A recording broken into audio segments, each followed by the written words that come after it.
asked him, Bontemps, Adam Silver, you asked him whether or not he asked Robert Sarver or discussed with Robert Sarver voluntarily selling the team. So twice there was no pause in his answer. There was no pause in his answer to that question. That was an instantaneous no.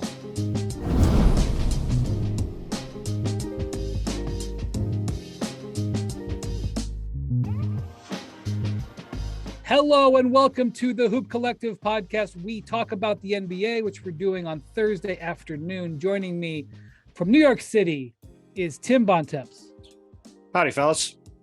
Where you attended the owners meetings yesterday, which we will certainly be talking about Correct. Very shortly here. Incorrect. And back in Dallas. He got back into the country, Bontemps. Amazing. Readmitted to the United States. It's Ban McMahon. Howdy, partners. And I do take offense to Bontemps uttering the word howdy while sitting in a New York City apartment. I'm still a farm kid, pal. That's right. Little known that Bontemps grew up for some years on a dairy farm. Some years. Some years are all the years. Well, yeah. Well, not like when you were like 17. Were you? Yeah. What do you mean? Really? What do you mean? Yeah. Yes. I thought you moved out of there earlier than that. No, he's not like me. Didn't get shipped off to boarding school. Yeah, I didn't go to boarding school like McMahon. I was on the farm until post college. So there you go. Okay, I didn't know all that. Well, I wish you'd go back. He knows how to milk a cow, McMahon. I have done that. It's not fun. All right. Well, not speaking of not fun. Adam Silver's I'm utterly impressed on Wednesday. Jesus. I wish you could have all seen his face that he just made when he delivered that joke. Speaking of not being utterly impressed, how about that? You see that? There you go. Nice multiple transition. Adam Silver on Wednesday at the owners meeting. There's been an effort in the last few years to stop calling NBA owners, and I understand why, because of the connotation that comes with it. And the Adam Silver would much prefer, and not only him, but others would much prefer to call them governors. And I get it, but they're still owners. And if you needed to be reminded of that, it was the way Adam Silver described the different standards with what they're the way they are compared to other employees in the NBA. So that was one of the big takeaways. But Bontemps, you have covered many Adam Silver press conferences over the last decade. This was a challenging one before he said a word. I'm not sure he handled it well, and I'm not sure what the fallout's going to be. He was holding a very difficult hand. He had to explain that he had to discipline his boss, because that's what Robert Sarver is. Adam Silver, when he suspends a player or disciplines a general manager or a coach, those are technically his subordinates. Maybe not directly, but he has oversight over them. He is an employee of the owners. The owners are the shareholders in the league. When situations like this come up, they have to police themselves. And show me an organization across the world that polices itself the way it polices those below them. And so that was the reality that Adam Silver had to come out and discuss. I don't deny that. But Bontemps, he did not handle it well, and we now have fallout, and I can't predict what's going to happen. Yeah, I mean, I would say that yesterday was probably the worst day, at least that I can think of Adam Silver's tenure. And I would say that for people that over the past 8 or 10 years have looked at Adam Silver and, thought of him in a different light than, say, Roger Goodell, the owner of the NFL, or the commissioner of the NFL. I think you saw yesterday, those two guys have the same job. And, Adam standing there, and when Howard Beck from Sports Illustrated asked him, you look at these things that Robert Sarver has been credibly charged with doing after this very thorough 9-month investigation. Anybody who worked for a team or anybody who worked for the league who did these things would be fired. What does that say about where the league is at? And Adam said, well, to be let's start with the fact that there's a different set of factors in play for owners than there are for players or if there are for team employees, not for players. And later on, Mike Bass gave a statement, the NBA's PR guy, saying in no way did Adam try to say anything other than the fact that everybody is held to the same standard. But just to clarify that, I'm going to literally read what it was that he said, just so there's no confusion here, because the league can try to dress this up in any way that they want. But if the answer to a question is saying, what does it mean that this guy would not be thrown out?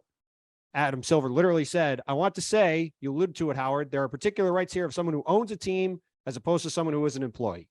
And at the end of the day, the right is that they cannot be fired by Adam Silver because, as you said, Adam Silver is working for them. And I think that entire press conference and everything Adam said, it all reflected that same core tenet, which is that he might not have been he might not have been handed a great hand to play with here in terms of trying to make this look good. It was probably going to be a loss for him PR wise, no matter what he said yesterday, based off how this played out. But it was made pretty clear to me sitting there that this was Adam Silver taking one for the team, more or less. And I thought the most telling thing beyond that answer to Howard's question was when I asked him, I read the one statement in the report that caused a lot of attention, which was this investigation has concluded that the statements made by Robert Sarver were not made with any racial or gender animus behind them. We'll get into the discussion about that, I think, in a bit, because that's pretty hard to justify. I think they said that at least 3 times in right. In certain ways. Yeah. But if you say those things to me, I would say that there's animus behind them personally. That's my personal opinion. However, when I read that to Adam and I said, Adam, do you personally believe that to be the case? He had a very long pause. And then when he answered the question, he said, because I just want to make sure I get this right. He said, sorry, just trying to find it here. Stupid document is messed up. I accept their work. And then went on to give a long meandering answer that didn't say, I believe that to be the case. Yeah, So, I mean, it was the whole press conference was one long, awkward cop out. And the simple fact of the matter is this: if 24 of the other 29 owners agreed that Robert Sarver needs to get run out of the league, he would be getting run out of the league. Okay. They didn't have 24 owners who agreed with that. Draw your own conclusions about that. But like you said, the owners are the bosses. They're the bosses of Adam Silver. Now, you hear a lot. This is a players' league. We might be about to find out just how much that's true. When you have LeBron James come out and tweet, make a public statement as strong as he did, this league got this wrong. Here's why I feel that way. Followed by the face or one of the faces of the Suns, Chris Paul, former, Players Association president. And that's who I was curious, because the Suns' approach last year was, hey, the league will deal with that. We're going to hoop. We're going to take care of our business on the floor. This whole issue is a league problem. Well, Chris Paul came out strongly and said, this ain't enough. This isn't right. They got this wrong. So we're going to find out just how much pressure the LeBrons, the Chris Pauls, the prominent players in the league are willing to put on Adam Silver, on, the owners in this league. There's a year for this to play out. Basically, there's 1 year where Robert Sarver's suspended, where his right-hand man's going to be running the Suns. I'm sure he'll have no involvement. I mean, we all understand it's a bunch of bull.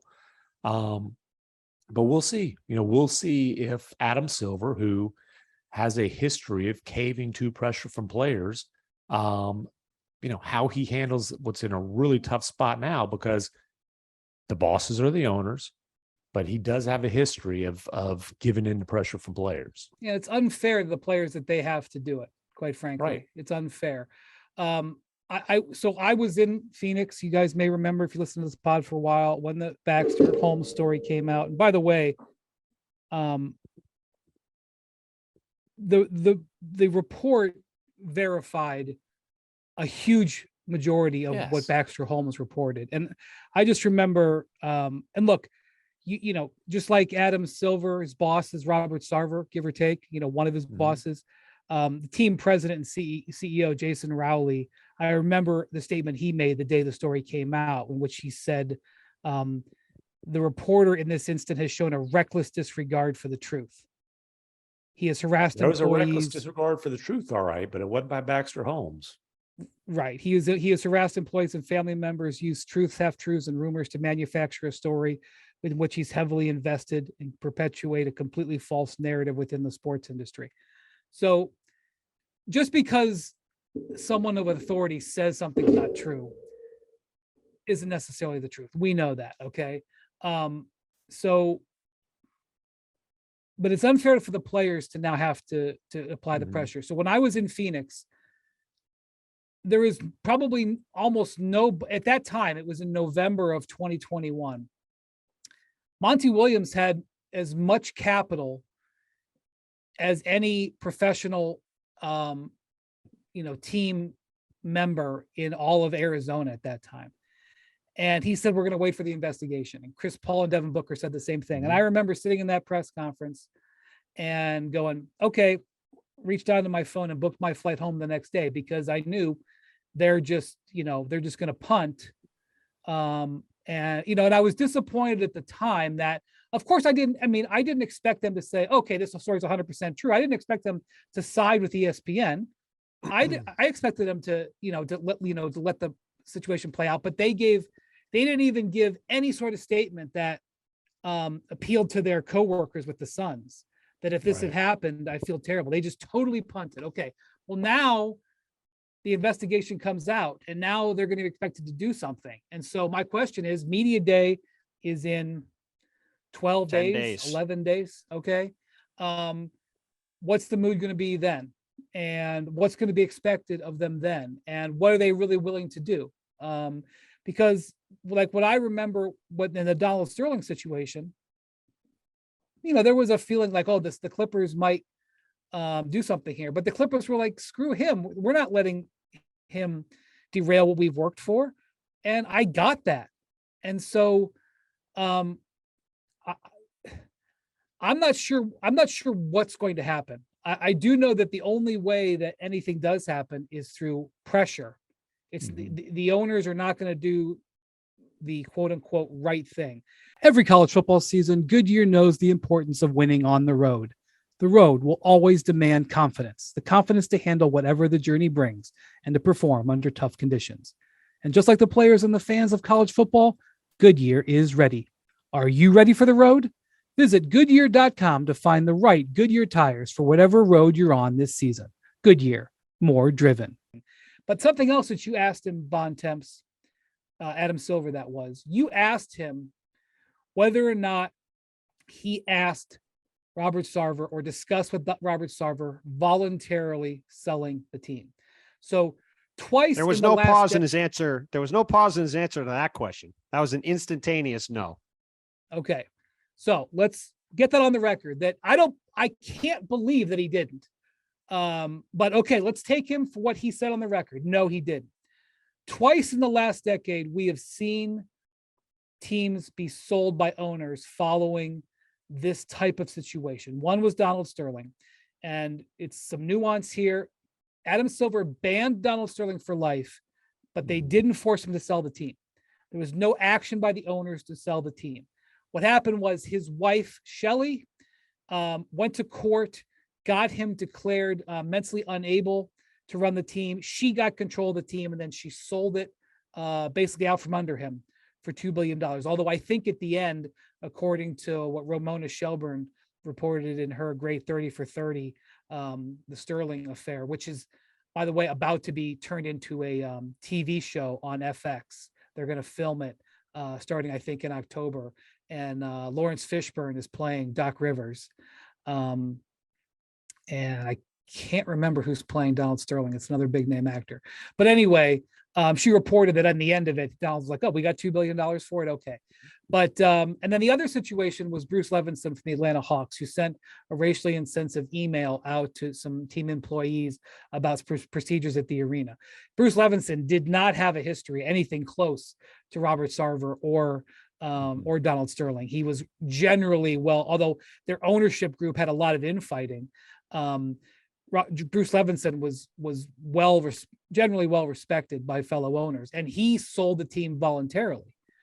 He realized that this was bad for the NBA brand, bad for the Atlanta Hawks brand, and he sold the team, voluntarily. And you could argue that the correct thing for Robert Sarver to do for the NBA brand and the Suns brand is to sell voluntarily.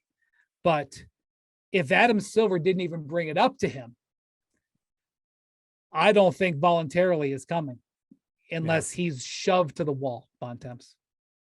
Yeah. I mean, look, I think if we've seen anything about the way Robert Sarver has gone through this entire thing, he certainly hasn't, I enjoyed Adam Silver saying he expressed complete and full remorse to him in the wake of this stuff. I mean, he's certainly the statements that he's put out where he has continued to say that Baxter's reporting wasn't corroborated in the investigation and, the other things that they've gone on. I wouldn't exactly say that his stance has fully changed. And look, I mean, at the end of the day, yeah, like you would certainly think that a person in this situation, if they were going to quote, do the right thing would have been to exit stage right.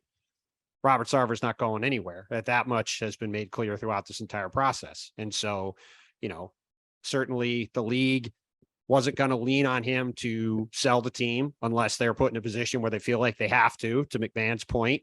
The owners are not going to line up to do that. And unless there becomes really intense public pressure, I don't think that's going to happen in any aspect. And that was what made yesterday so interesting was walking out of that press conference. I thought it was a rough day for Adam Silver, but I sort of thought that was going to be the end of it. And then a few hours later, you have in pretty rapid succession, LeBron tweeting about this, followed by the NBPA's new executive director, Tamika Tremaglio, putting out a statement, slamming the punishment, followed by Chris Paul putting out multiple tweets saying that the punishment didn't go far enough. Now, maybe that's the end of it, but who knows? I mean, this podcast isn't going up till tomorrow. Who knows what'll happen, if anything, tonight? Right. But I think it's safe, to me at least, and I'm curious what you guys think. I would guess the NBA was not expecting those salvos to hit them last night. And I would expect that came as a pretty big surprise. Well, and pressure can come. There's two potential major sources of pressure. You're getting it from the players, Players Association, the face of the league and LeBron, one of the faces of the Suns and Chris Paul. And then the other potential source of pressure is financial pressure. Boom. Are there going to be sponsors, major sponsors of the Suns that pull out? And that's the thing. And that's the thing, real quick, McMahon. The thing that people forget about Sterling is, to your point earlier, Brian, it wasn't Adam Silver saying you have to sell the team. It was players saying we are not going to play. And it was advertisers saying we are not going to spend money on this team. That was what precipitated everything happening. It was financial pressure and internal/external pressure. It wasn't the league saying you have to sell the team. Right. And so it can, if it gets to a point where it is publicly uncomfortable for Robert Sarver and he's bleeding money because sponsors are pulling out and, he still has to fund. And let's be honest, Robert Sarver, in addition to all this stuff, has long had a reputation for being a total cheap ass. So I think the financial pressure could very well be the thing here, but we'll see how sponsors react to this, because at a certain point, okay, you can either bleed money or you can cash out and get your $2 billion or whatever the price is going to be for. I mean, it's going to be minimum 1.6. Oh, If the God. Jazz No, and the no, no, Timberwolves it's are no, selling north of, 1.6. it's going to be north of 2. Right. That's North what I'm of saying. It'd 2. be north of no. I would You think it's guess north if of the 3? Suns were I mean, he doesn't own the full team. He's got a whole bunch of Mm. limited partners. I would guess that the Suns sale price would be in excess of 2.5. Yeah. I think it's I think reasonable. I mean, you look at the he- smallest he- markets are 1.6, 1.7 now. He paid The in the smallest neighborhood of 400, I believe, for the team in 2004. Right. So take your Um, 6 times earnings and, Yeah. go live on an island somewhere. Yeah, but the thing about, that's what, Adam Silver said. He said, you're underestimating the reputational harm that, he was defending the punishment. He was saying, you're underestimating the reputational harm he's suffering. His Robert reputation Sarver sucked has in never- the first place. Right. Robert Sarver's never cared about his reputation. He has cared about the money. The other thing, though, is that there's two things at play here. Number one, as this is going on, there's a collective bargaining agreement negotiation going on between the players and the owners. From what we can glean, it's going okay. There doesn't appear to be issues that are headed for, keyword Both- being appear to be, or right Both now. sides. Yeah. Both sides can opt out in December. The deal expires. If they opt out, it expires next summer. I think everybody involved agrees that they're going to get a deal done sometime before the end of this year. I'd be a big surprise if we get past December 31st and a new deal isn't done. Right. So while that's going on, if the players planned some sort of action, if they were able to organize some sort of action, that could affect those talks. And I'm not saying that would prevent them from doing that, but I think it's foolish not to recognize that that's going on. The second thing is that the Suns are red hot. Even though they had a disappointing end to last season, they are one of the hottest properties in the NBA. They are printing money out there. This is, their games are sellouts. They've got a sports book operating in the arena. They've got a lot of interest in the Valley in investment there. So, They've got their own craft beer. If you say so. It's true. No, I've sampled. In the sports book there? No, but at various locales throughout the downtown Phoenix area. I see. So, a sponsor, if they say we're not doing business with the Suns anymore, it's a little bit more challenging to do that than it was a couple of years ago if you want to be on that Suns rocket ship, which at some point this year, this is going to be settled one way or another, and the Suns are going to go and they're going to have games.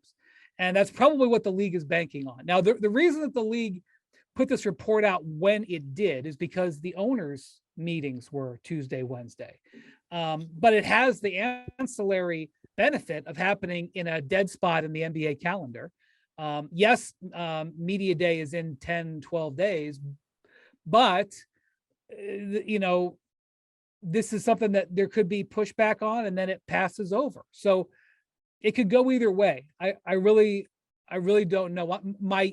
My guess is that we don't hear about this, that ultimately everybody has their say, and then this becomes an issue a year from now when Sarver is being determined whether he can come back. Mm-hmm.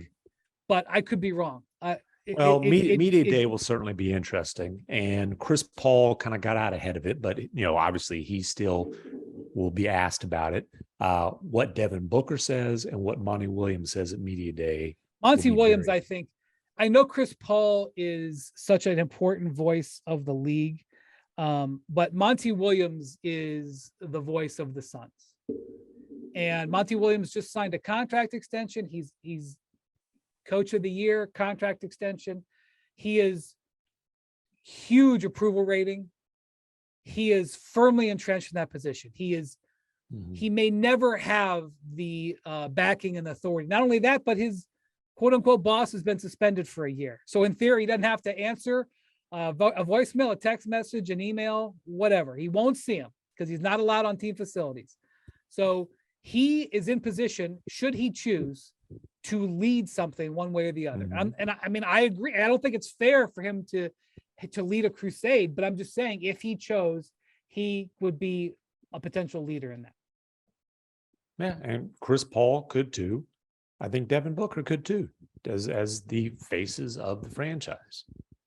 We'll see if they choose to, because I can certainly also understand the approach of, hey, we're going to address this one time. We'll say what we have to say, and then we've got a season that we need to focus on.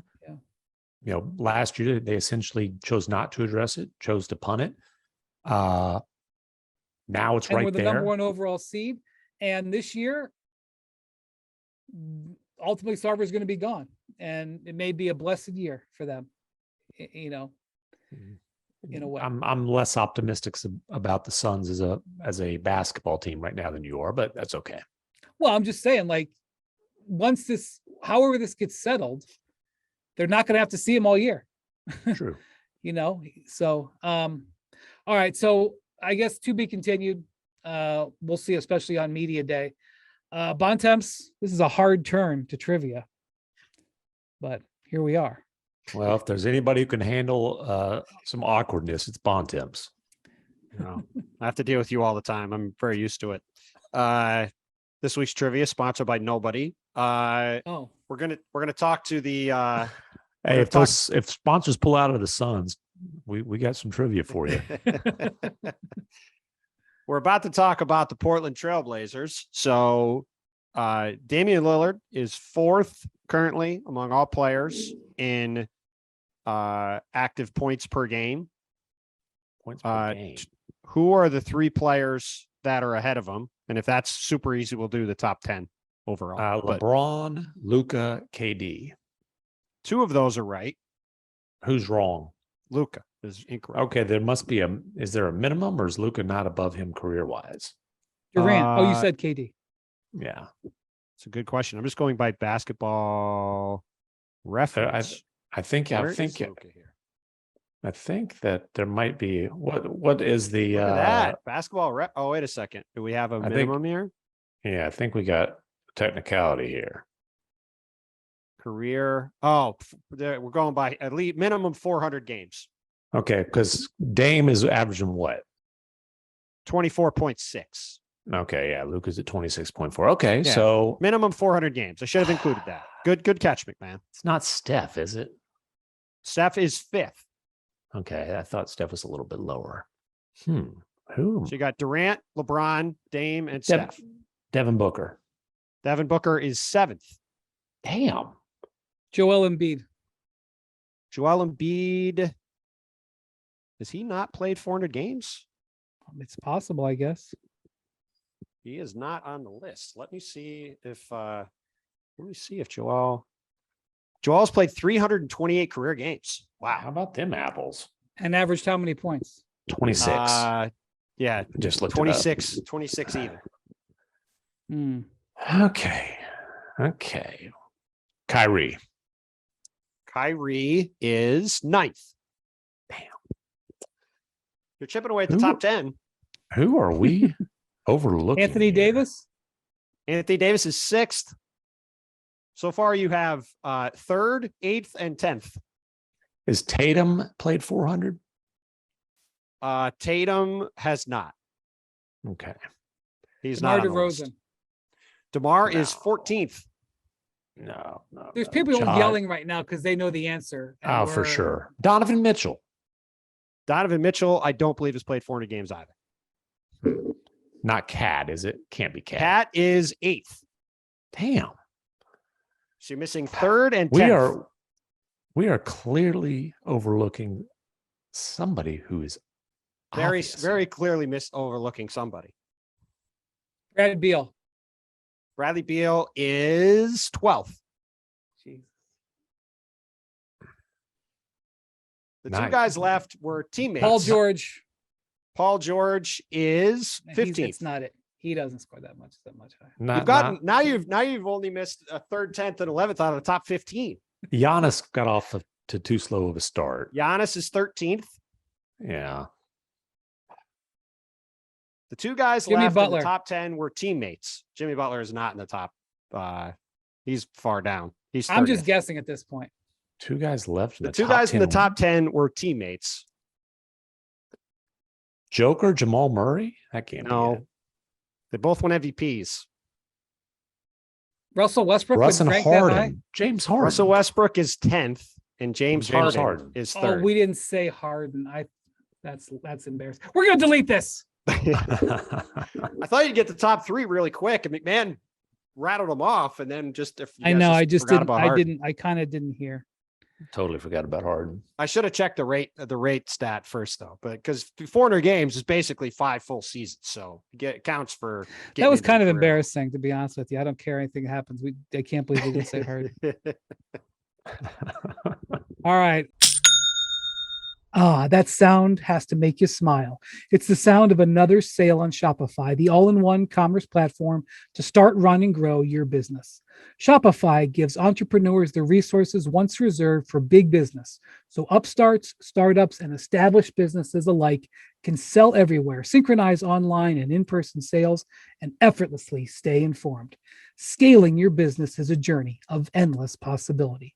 Shopify has the tools and resources that make it easy for any business to succeed, from down the street to around the globe. Reach customers online and across social networks with an ever-growing suite of channel integrations and apps, including Facebook, Instagram, TikTok, Pinterest, and more. Synchronize your online and in-person sales. Gain insights as you grow with detailed reporting of conversion rates, profit margins, and beyond.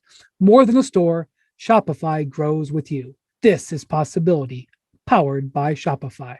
So go to shopify.com/hoop, all lowercase, for a free 14-day trial and get full access to Shopify's entire suite of features. Grow your business with Shopify today. Go to shopify.com/hoop right now. Shopify.com/hoop. What's going on in this Portland? won't be sponsored by Adidas, that's for sure. More importantly, well, the guy I started with is a pretty prominent Adidas guy too, so at least made up for it with that. What's going on in Portland? Yeah. There's an interesting ownership situation in Portland where Jody Allen, I'm just acknowledging this, that Jody Allen, Adam Silver has said that Jody Allen must sell the team at some point to satisfy the will of her brother, Paul, who passed away several years ago. But we don't know when she's selling it. And that came to light recently. And Phil Knight of Nike, one of Nike's founders, he made a bid to buy it. And so it's sort of a weird situation that they are in right now. But this offseason, they spent some money. Damian Lillard signed a 2-year extension for $122 million, so $60 million a year. And he's locked up through 27. And I can't remember the 2 years that he extended were 25, 26 and 26, 27 for 58.5 and 63.3 million. And I think that's 35 and 36 in terms of his age in those years. Yeah, he's 31. He only played 29 games last year. I think he just turned 32. Oh, he turned 32. Mm-hmm. Now that $63.3 million season in 26-27 is a player option. What's I'll opt in for. What do we think? What do we think? I would think he's going to opt in there. They signed Anthony Simons to an extension, and I was afraid that they were going to go crazy here because of some of the stuff that they were saying about Anthony. He had put up huge numbers after Dame, and I like him as a player. Don't get me wrong. I just, he was just sort of putting up numbers on a team that was kind of trying to lose. They got him for $100 million over 4 years was the extension. They traded for Jeremy Grant, a deal that what could cost them 1 first-round pick was the central part of the trade. Ended up being the Bucks pick in 25 because they didn't make the playoffs, right? Or no, it was top. It was protected in some form, wasn't it? They traded for him. I want to say it was the Bucks pick. I think the Pistons already traded it. No, it was the Pelicans. It was either the Pelicans No, pick the or the Bucks Pelicans- pick, and the Pelicans made the playoffs. That was what the trade was, wasn't it? Yeah, but they made the trade in the The offseason. Pelicans pick was already decided. The Pelicans pick, by the way, they're not going to end up getting a first rounder out of the CJ McCollum deal because the Pelicans made the playoffs. Right. That's That was- That was what I was thinking of. Right. That's right. Right. They That was still the- owe a pick to a lottery protected pick to Chicago from the Larry Nance deal, who he ended up being rerouted to New Orleans in that deal. They paid Nurkic a nice little contract. I think it was 4 years, 70 mil this year. Yes, they they're extended tanking. Yusuf Nurkic. Their epic tank job only produced the number 7 overall pick. They got Shaden Sharp, who, if you've seen him play, you're a big fan of, what is it, Canadian high school basketball? Well, he's Right. He's one of the a- biggest. He's one of the biggest mysteries in the draft. He Right. just he didn't play for the last couple of years, and it looked like it in summer league. Is that Mhm. fair to say?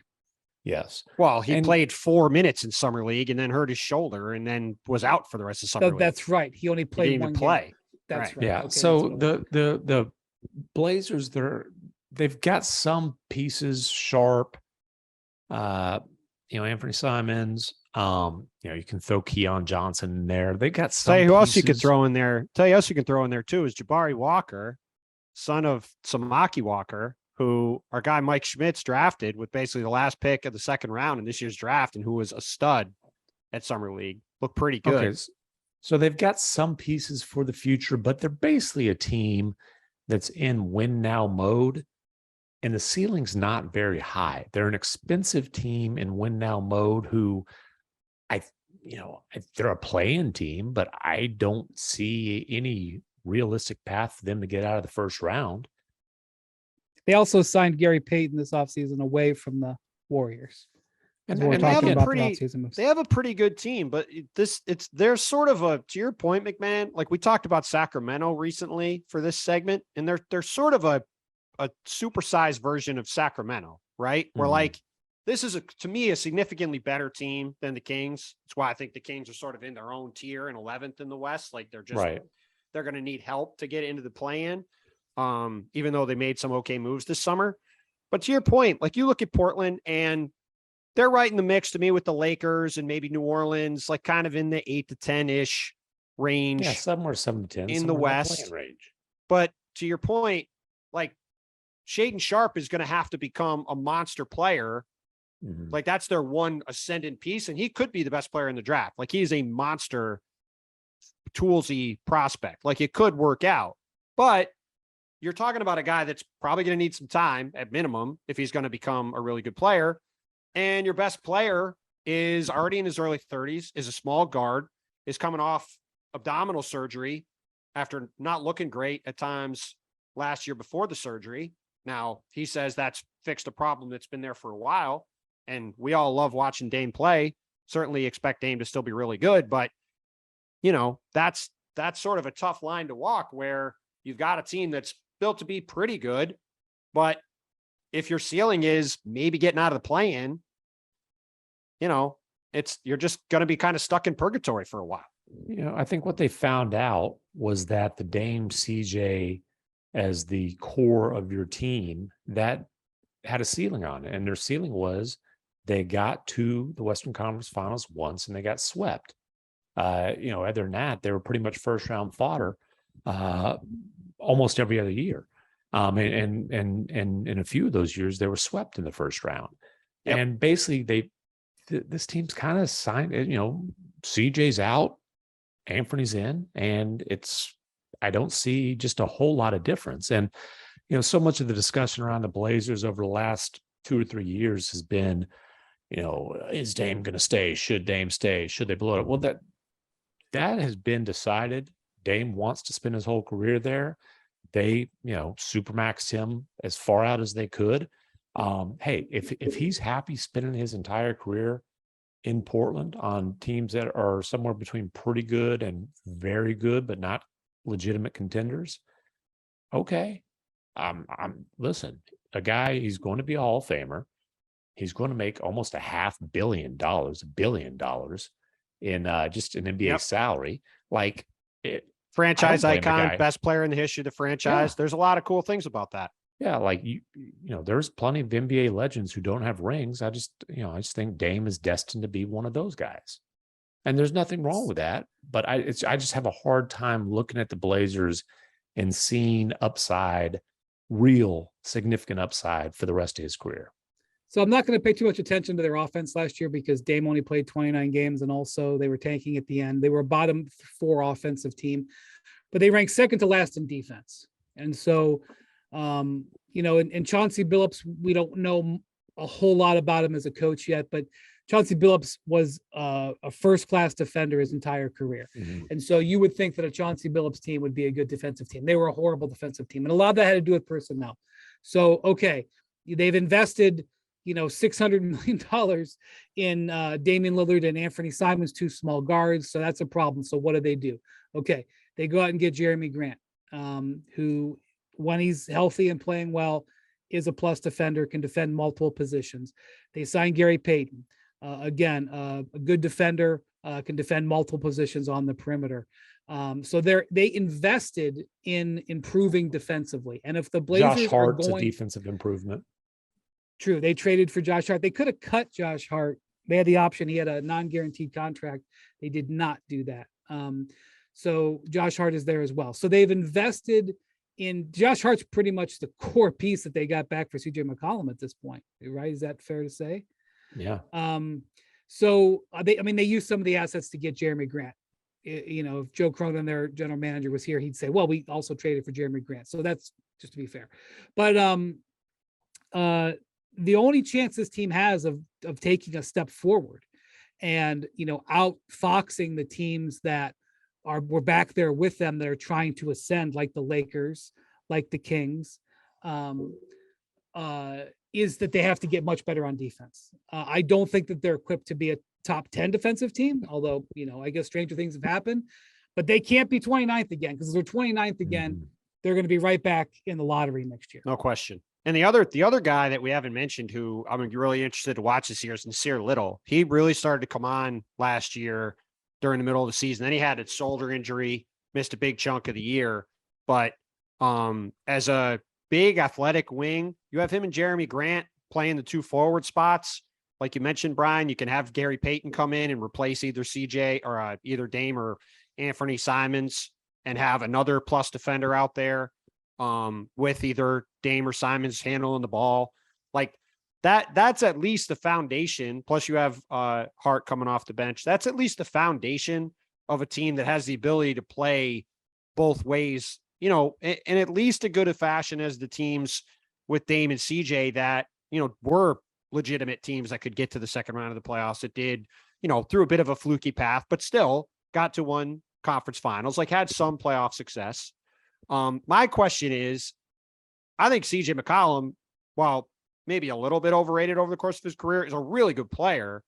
And I'm not sure Anthony Simons is going to be CJ McCollum. And they have invested a ton of money in him to be really a co-star with Dame. And like you said, he's put up some numbers in losing situations, but I'm not convinced that he's going to walk in and be the kind of player they need to really carry them at the other end of the court as well.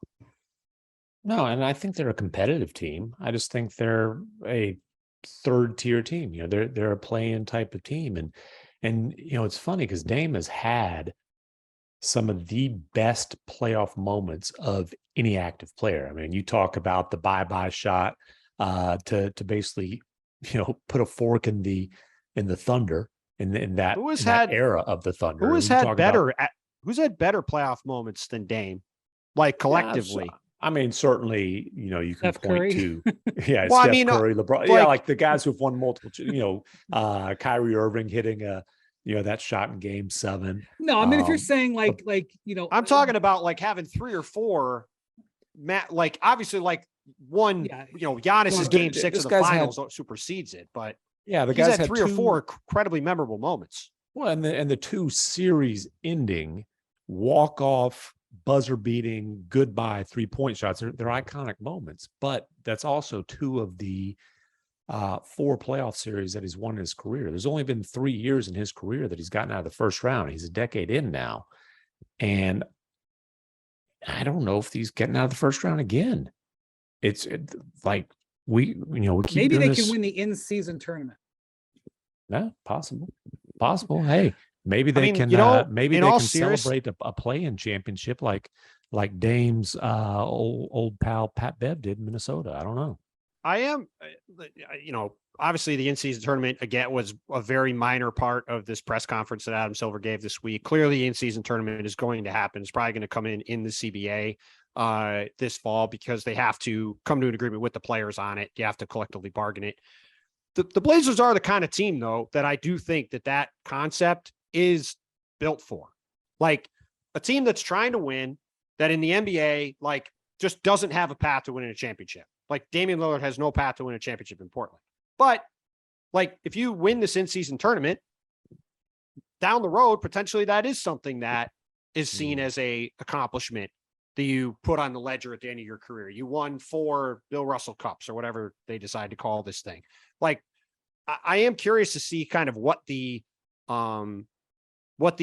evolution of that thing is. Cause like if you look at European soccer, which is what Adam Silver looks to compare this thing to, there are teams in these leagues that will not play, they'll pull back in a certain cup because they're trying to either win their league or win in the Champions League or win something else. So they'll say, we're going to play younger guys or maybe going to give guys a night off here. And if we lose, we lose.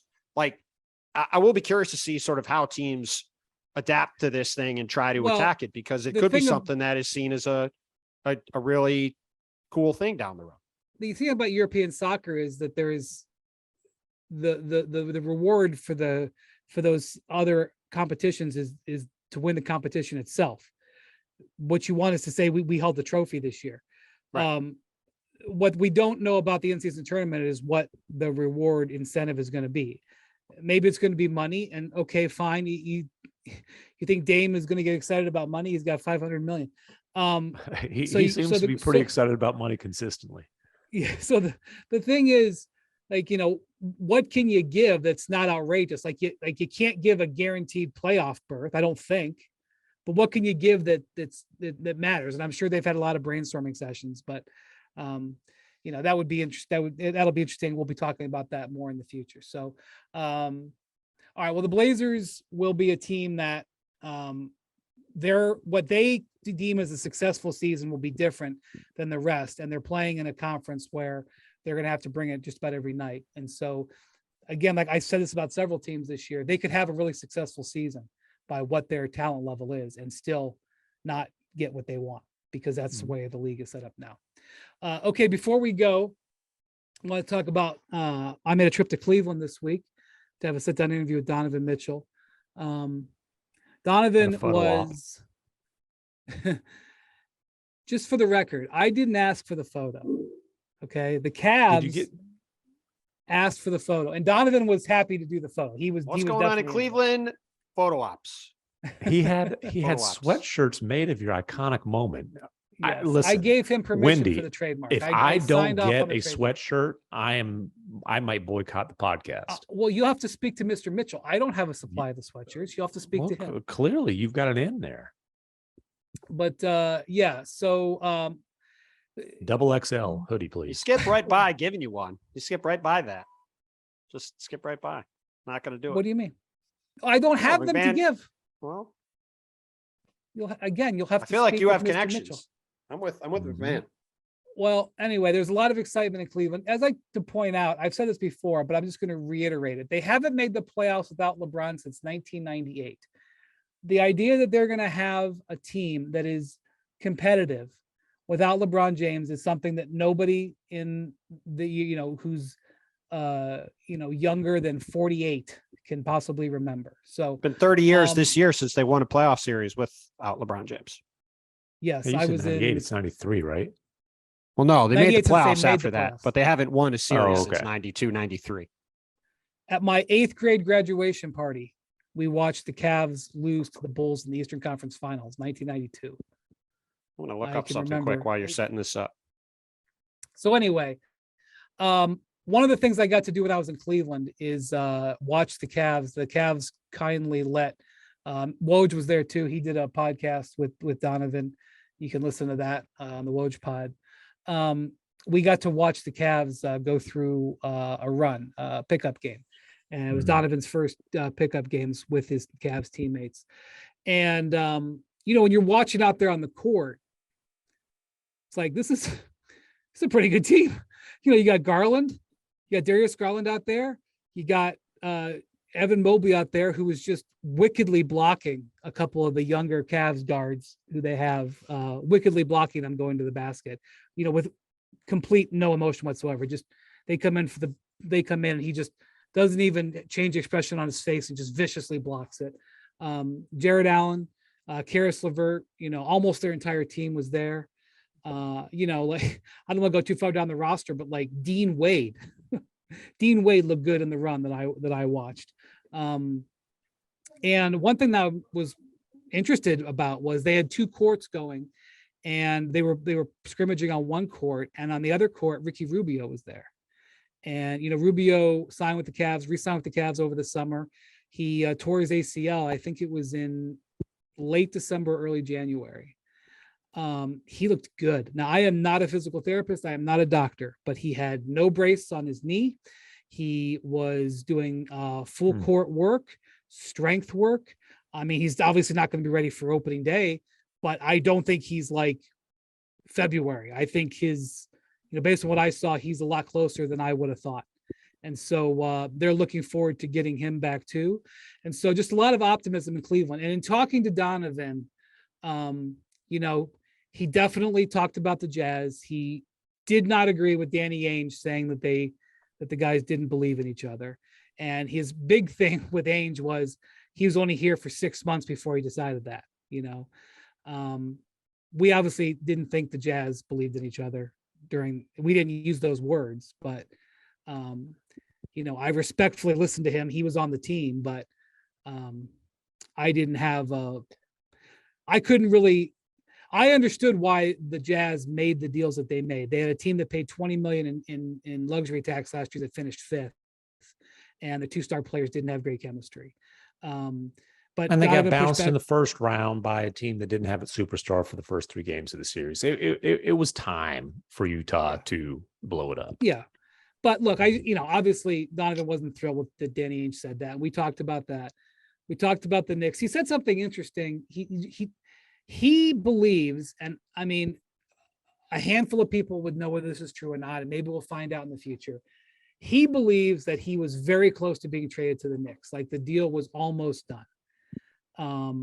He got traded on a Wednesday.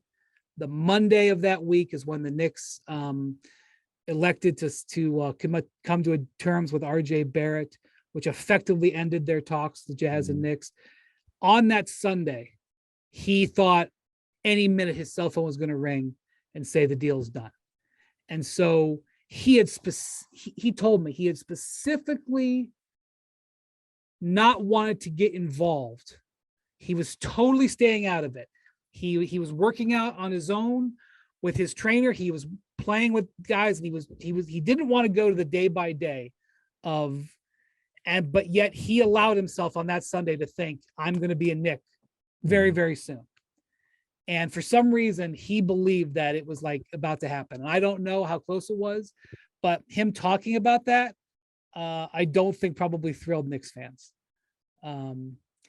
But he was genuinely excited about playing for the Cavs, genuinely excited about what is on his roster. I don't know how far they can go. To me, they'll go as far as Evan Mobley can take them. But I do think they have a couple year window here because of how young their team is. And just seriously, since I've been covering the NBA, I've never really been around a Cavs team that didn't have LeBron on it, where there was enthusiasm. And they were effervescent with enthusiasm when I was there. I love when you use that word. That's one of your favorite words, and I didn't know what it meant until I heard you say it. And I looked it up, and it's a great word. I think it with an E.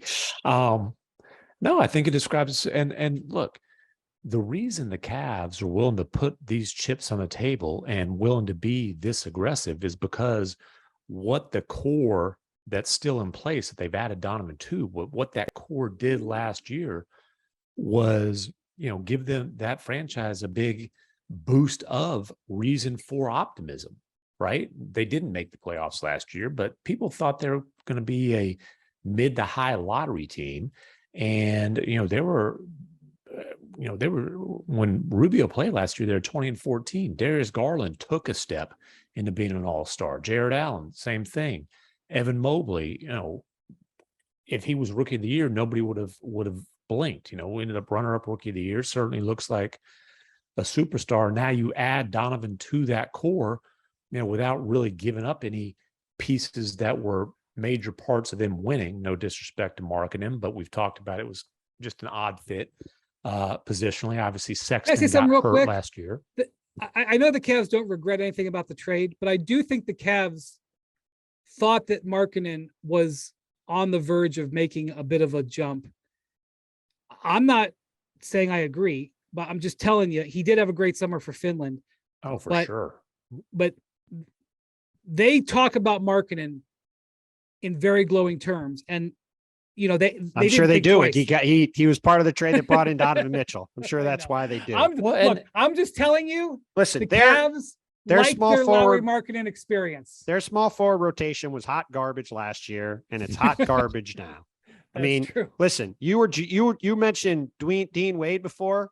Like, no joke, Dean Wade's a hugely important player on this team because they got nobody who plays small forward on the team. Well, they got nobody with size LeVert on the wing. And Dean Wade actually has some size. Well, that's what I'm saying. Like, he might be their best three. That's the situation. Is Karis LeVert a three? I think he's starting there. I mean, he might be starting there, but I think he's going to come off the bench he should. He's a two guard who doesn't guard anybody. Like, that's the thing. Like, when we were talking about them compared to Atlanta last week, like, their top end talent's really good, but their wing in particular and their defense on the perimeter is right now looks pretty terrible. And it's going to be interesting to see how JB Bickerstaff handles that. Because obviously when you got Evan Mobley and Jared Allen inside, that's going to clean up a lot of mistakes. You mentioned watching those guys just swatting shots left and right. But if you look at the teams they're playing in the East, you got Jason Tatum and Jaylen Brown. You've got Kevin Durant and Kyrie Irving. You've got James Harden, Tyrese Maxey, even Tobias Harris in Philly. You've got Chris Middleton and Drew Holiday in Milwaukee. You've got Trae Young and DeJounte Murray in Atlanta. They got nobody to guard any of those guys. So I'm very curious to see how the Cavs handle that this year. Jimmy Butler. Jimmy Butler, Tyler Hero in Miami. Like, all these teams have really good wing scores and who are big. And all of them are big. And look at the Cavs. Who's going to guard those guys? Like, is Donovan Mitchell going to really commit himself to playing defense like he did at the beginning of his career? Maybe he's not. I mean, that's the thing. The thing is, they need size because Mitchell and Garland, they have great interior size, but they don't. Donovan Mitchell's always had great physical. I mean, everybody remember, like, the thing that put him on the map. He had a game in summer league where he had like 6 or 7 steals his first or second summer league game. He came into the league as this long, athletic. Yeah, but he's not defending Jason Tatum. Well, no, his defensive comp coming in the league was Avery Bradley. We haven't seen it. And honestly, that was a huge source of Rudy Gobert's frustration is he has all the tools. Like, you can say he's 6'1". I think the wingspan's like 6'9", 6'10". Yeah. Rudy's point was always he has all the tools to be a really good defender. Like, I'm going to hold him to that standard. That was on the list of sources of the frustration between them. Not at the top. So, by the way, I'd like to point out Darius something. Garland. Maybe he'll, there's at least the ability for him to take a bit of a step back usage-wise offensively and be a better defensive player. But to me, like, if you're talking about Cleveland, that perimeter defense and specifically the wing defense, they're not a complete team. You got to fix it. I will say that you'll be interested in this, McMahon, for your notes. Donovan told me that he and Rudy would go to dinner and chill together. So we have Quinn Snyder reporting that they would eat lunch. And now Donovan's saying they would eat dinner. What about breakfast? How about breakfast? We don't have breakfast information. We will brunch. We will try to get more information on their breakfast habits. Any Maybe snacks? Rudy would bring in some baguettes and croissants. I'll bet Rudy could make a terrific French omelet. It would be terrific, I think. I bet you that his chef can. I don't chef think Rudy's doing a whole lot sure. of in the kitchen. Well, he would provide. How about this? He would provide a wonderful. I have little doubt about that. I have a little doubt about that. All right. Well, the Cavs will be a team. By the way, Rudy Gobert, the last All-Star left standing at Eurobasket. No Giannis, no Jokic, no Luka. Rudy Gobert. Yeah, here's something about Luka, by the way. So the Slovenians got upset by the Polish on a Wednesday night. Luka fouled out, and one of the reasons he fouled out is because he got a technical foul. And in international basketball, you get a technical counts as a personal foul. This is seriously one of the things with Luka. I was talking to a scout who was there, and he was like, we were all laughing because before the game, Luka goes up to the officials and shakes all of their hands and smiles and nods and everything. And then literally when the ball goes up, he starts chewing on them. And like he is going to get, and like, I'm not even saying he doesn't have a case. Sometimes the officiating in FIBA is notorious. Oh, it's awful. It's Notoriously awful. bad. The best was if you watch on ESPN Plus, sometimes when they go to the monitor, you can hear the referees' discussions with each other as they watch the monitor. And sometimes, and it's great. I think they should do this in the NBA. I'm sure they won't.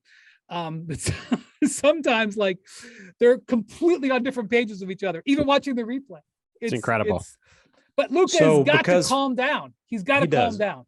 Because FIBA and the EuroLeague are like at war with each other, they can't use EuroLeague refs. So it's like you take the best however many dozen refs in Europe out of the equation. It would be like kind of like if the NBA finals are being done by G League refs. Essentially. Yeah. And so there's some pretty rough officiating. Luka doesn't necessarily do great with refs, even when it's decent officiating. Right. But and you know that we can talk about it's part of the maturation process. We can also be realistic and say, you know what, Luka's probably always going to have beef with the referees. Chris Paul is 72 years old, and still every game is like Chris Paul is an attorney, and the refs are. I understand, but I'm just going to say that in international basketball, which at the end of the day isn't a priority on this show, but in international basketball, when there are 5 fouls, I know, and your technical counts towards it, you got to keep that in mind. Can't get technicals in the quarterfinals. No, he got a late tee, then he picked up a foul, and there he is. I think they were down, I want to say 5 or 7, and he fouls out with 3 minutes and change left, and that's the end of Eurobasket for and you had Serbia, champion Slovenia.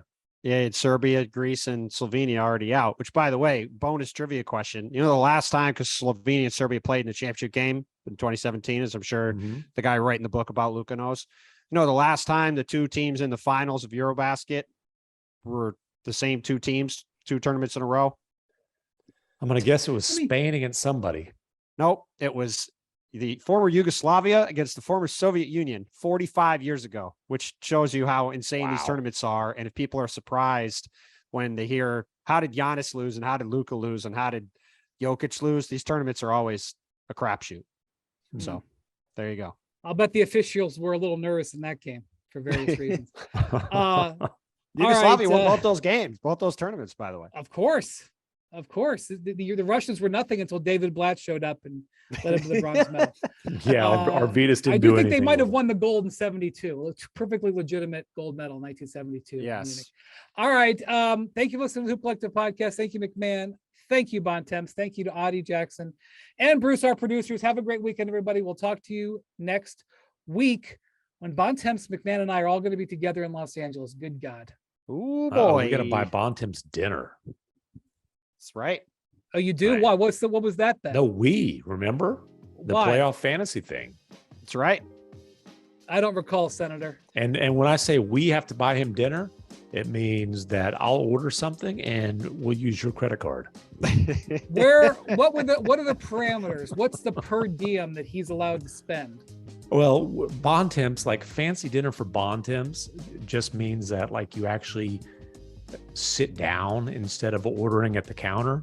So, you know, I don't think you have to worry too much. It's big talk from the Texan guy. I mean, do we have to take him to the Palm, or we're going to like Rodeo Drive or something? They don't have restaurants on Rodeo Drive. Well, somewhere expensive. Can we get by with Smash Burger? There we go. All right. Thank you for listening. We'll talk to you next week. Adios, amigos.